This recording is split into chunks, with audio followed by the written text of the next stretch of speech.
Hello বন্ধুরা, আপনারা দেখতেছেন কুয়ালালামপুরের খুব সুন্দর একটি দর্শনীয় স্থান। বেসিক্যালি এই জায়গাটা আগে ছিল হাইকোর্ট। এই যে ভবনটি দেখতে পাচ্ছেন, এটি ছিল আগে হাইকোর্ট।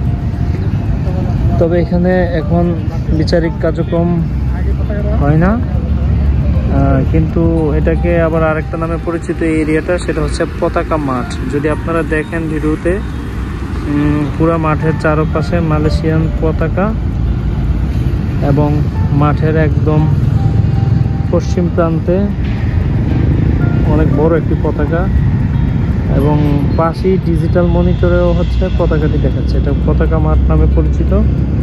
এখানে হচ্ছে যারা মালয়েশিয়ায় ঘুরতে আসেন সবাই একবার করে এই মাঠে আসেন, বসে থাকেন, আড্ডা দেন, ছবি তোলেন। এবং এটার পাশেই এই যে টাওয়ারটা দেখতে পাচ্ছেন, এটা হচ্ছে একটা মসজিদ।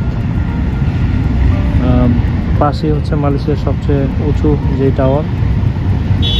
যদিও এখান থেকে পেট্রোনাস টুইন টাওয়ারটা দেখা যাচ্ছে না, তবে এই মাঠটি খুব সুন্দর। দিনের বেলা হয়তো অনেক রৌদ্র থাকে, তবে সন্ধ্যার পর থেকে,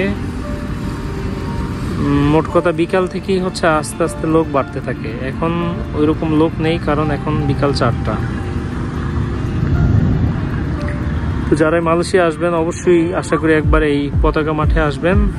এখানে এসে সন্ধ্যার সময়টা কাটাতে পারবেন, খুব ভালো লাগবে।